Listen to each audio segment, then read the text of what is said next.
ነቢዩ አለይሂ ሰላቱ ወሰላም ሁሉንም ስትራቴጂ ተጠቀሙ። መሰደድ ጀመሩ። ወደ ምን? ወደ መዲና። ፈልገው አጧቸው። አንድ ግን የቁረይሽ ወጣት የሰው ፋና የሰው ዱካ ፈልጎ የሚያገኝ አንድ ወጣት ተከተላቸው። እርግጥም ደረሰባቸው። ልብ በሉ፣ ከላይ የሰማዩ ፀሐይ ያቀልጣቸዋል።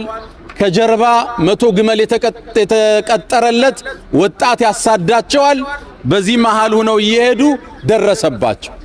ስሙ ማን ይባላል? ምታቁት? የነብዩን ፋና ፈልጎ ያገኘ ማን ይባላል? ሱራቀቱ ብኑ ማሊክ። ይሄን ስም እንዳትረሱት። አሁን አሳዳጅ ነው፣ ነገ ግን ሰልሞ ታዩታላችሁ። እንዴት ይሄ ክስተት ነው ያሰለመው? ደረሰባቸው። 100 ግመል አጓጉቶታል። በአንድ ጀንበር ቢሊዮነር ሲሆን ታይቶታል። እየሮጠ ተጠጋቸው። ልክ ሲጠጋ ነብዩ ኃያሉን አላህ ዱዓ አደረጉ። እግሩ ሰረገ ወደ አፈር ውስጥ። ከነፈረሱ ወደ መሬት መዋጥ ጀመረች። ከዛም እጁን አነሳ። እናንተ በአላህ ጥበቃ ስር እንደሆናችሁ አውቄያለሁ፣ ልቀቀኝ አላቸው ነብዩን አለይሂ ሰላቱ ወሰለም። ነብዩ ዱዓ አደረጉ። መሬት ተፋቸው እግሩን። አሁንም ሊመለስ ይፈልጋል። ምነው ተአምር አይቷል። 100 ግመል ደግሞ አጓጉቶታል። ተመልሶ ተከተላቸው። አሁንም እግሩ ሰረገ። አስለቅቀኝ በቃ ልከተልም አላቸው። ተለቀቀ። ሶስተኛም ሮጠ። ጓጉቷላ። ከባድ ብር ነው የተቃለ የተገባለት። በአንድ ጀንበር ከቁረይሽ መሳፍንቶች አንዱ ሊሆን ነው፣ ሀብታሙ ነው። ሶስተኛም ፈረሱ እግሩ ገባችበት። መጨረሻ በቃ ቃል እገባልሃለሁ አልከተልህም ልቀቀኝ አላቸው።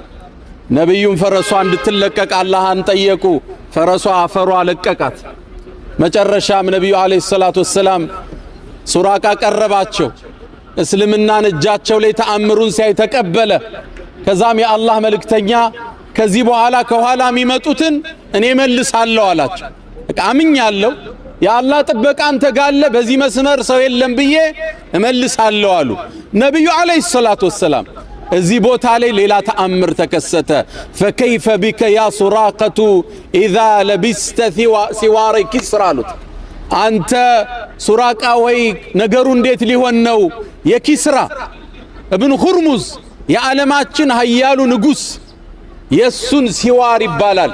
ነገስታቶች እጃቸው ላይ የሚያጠልቁት የወርቅ አምባር አለ። እሱን የለበስክ ቀን ክስተቱ ምን ሊሆን ነው አሉት። ደነገጠ። ያየው ተአምር በርግጥ ያሉትን እንዲያምን ያደርገው ነበር። ከዛ ደንግጦ ኪስራ ብኑ ሁርሙዝ፣ ኪስራ ምትሉኝ ኃያሉን ንጉስ ነው እንዲህ አላቸው። አዎን የሱን ትለብሳለህ አሉ። የተሰማው ስሜት ሌላ ነው። እየነዳ ግመሉን ወደ ቁረይሽ ተመለሰ። አጋጣሚ ወጣቶች ሲመጡ አየ። እኔን ታቁኛል፣ መንገድ አይጠፋኝም አላቸው። አዎ በዚህ መንገድ አይቼ መጥቻለሁ፣ መሐመድ የለም አላቸው። ሁሉ ተመለሱ። ነብዩ አለይሂ ሰላቱ ወሰላም መዲና ከተሙ ሰለላሁ ዐለይሂ ወሰለም። ግን የሚገርመው ከዓመታት በኋላ በሰይድና ዑመር የአመራር ዘመን ሙስሊሙ ፋርስን አሸንፎ የኪስራን ቤተ መንግስት ተቆጣጠረ። ያኔም የኪስራ ዘውድ፣ አምባሮች፣ ልብሶች ወደ ሰይድና ዑመር መጡለት። እነ ዑመር ሲመለከቱ የኪስራ ምን አለ? አምባር አለ፣ የወርቅ አምባር። ሱራቃን ጥሩልኝ አለ ዑመር።